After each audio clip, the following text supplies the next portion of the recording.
Hello all, welcome to our channel. Today we are going to discuss on PeopleSoft architecture. PeopleSoft architecture is otherwise known as PeopleSoft Internet Architecture.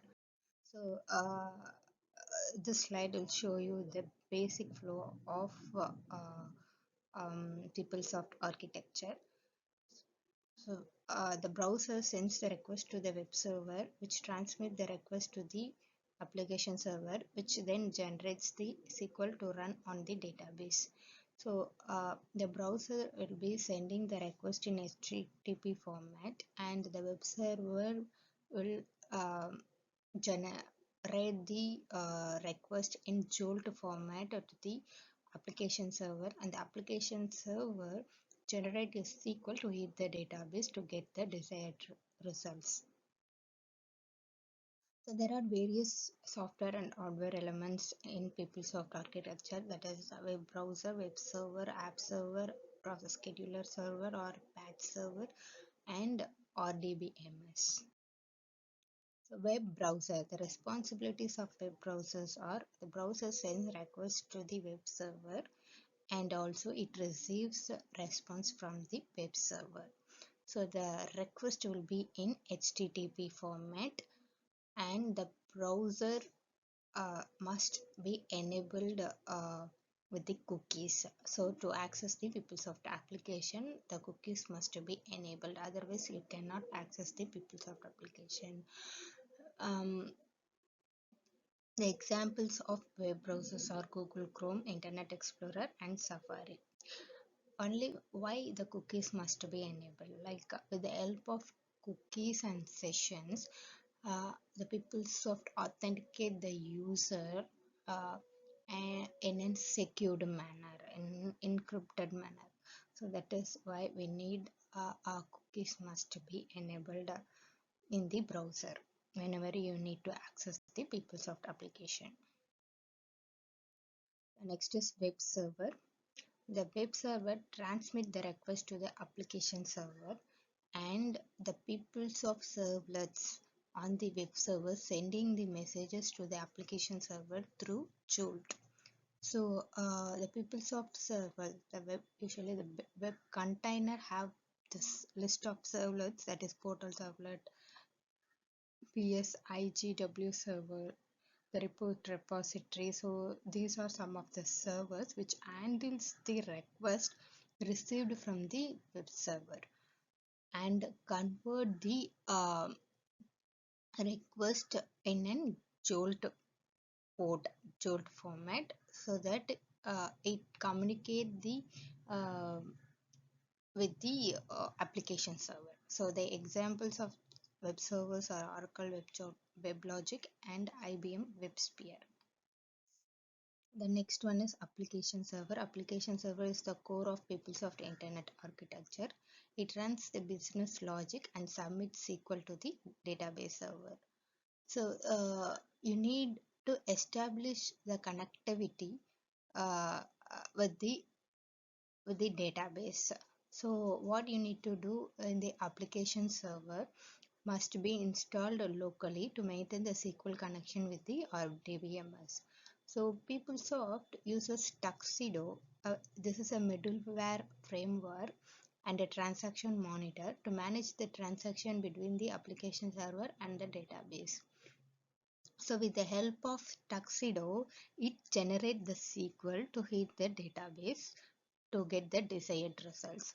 So there can be a one-to-one relationship with the database, or it can be many-to-one relationship with the database, which means you have multiple application server connected to a single database server, and a single application server can be connected to a single database server. You cannot have multiple database connected to a single application server. That is not um, uh, applicable. I mean, so that is not possible. So you can connect with the database with multiple application server. And the next one is RDBMS. RDBMS, that is nothing but the database. What is the use of database? It will be storing the data whatever you are giving on the page, right? So, and also based on the select criteria, peoples of database contains or stores peoples of application data and peoples of metadata. Peoples of metadata is nothing but data about the data. So the database server simultaneously handles the application server connection and also the development environment connection and the batch programs running against it. What is batch program? Batch program is nothing but there are some process which is scheduled on monthly basis or daily basis or bi-monthly basis. So these batch process do not require any user intervention to run. So in that case, the batch server comes into picture and um, it establishes a connection with the database. And the DBMS communicate with the app server with the SQL. So examples of RDBMS is Oracle database and MS SQL Server. So the database connection can be done in two different modes. One is three-tier mode and another one is two-tier mode. Three-tier mode is nothing but it will have app server in between the browser and the database. So example is a PIA login. There we have a browser, web server, app server and database server. So with the help of app server we are connecting to the database. But in two-tier mode, the example is the application designer. The people who are into development will know what is application designer. The application designer is a tool to develop the application. If you want to do any customization, you can customize the application with the help of application designer. There it will connect you to the database directly without the help of app server. So that is in two-tier mode. Another example is data mover. Data mover also connects directly with the database. And the complete flow or chart of architecture I have shown here. So the browser sends the HTTP request. The HTTP request will be in an encrypted format. So the browser you are using is a Google Chrome or IE or anything. The session must be enabled to access the applications. And when you when you access the web page, it sends the request in an HTTP format to the web server. The web server receives the request from the browser and with the help of Jolt, it converts the request into a Jolt request so that observer can able to understand the request received from the browser. So the Jolt request that is sent to a specific Jolt port, then the application server running on Tuxedo submit the appropriate SQL to the database. The database will return the results to the application server and then the application server send the response in a Jolt format to a web server. The web server again handle the request, handle the request and provide the results in an HTML or JavaScript or cookies format to the web browser. The web browser is nothing but the web page. Whatever details we have requested, for example, if the employees login into the system and if he tries to access the particular page, it's the web server first and then the app server and then the database, and it provide the result back to the page that is the web page.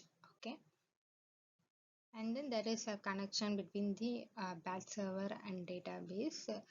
Uh, Batch server handles the process scheduled on the server. So it is nothing but you will be getting a salary on monthly basis. So there will be one process to send the salary to employee. So likewise, this is scheduled on a particular day. When the day comes, it automatically run the process and do the activities. So in that case, batch press servers are useful. So we have so many items in HRMS, like collecting time and time management system,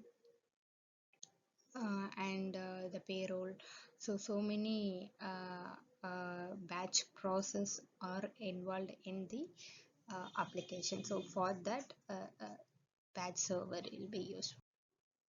And if you want to implement PeopleSoft in your organization, so you can select the elements according to a requirement,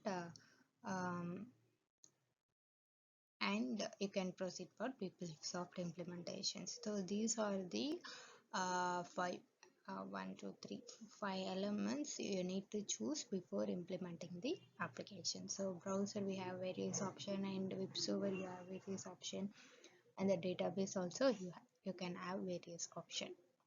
You can select whichever is applicable, or whichever is comfortable to your organization. Yeah. Thank you all. Thank you so much. This is my first video. So any suggestions are welcome, and please subscribe and like and share.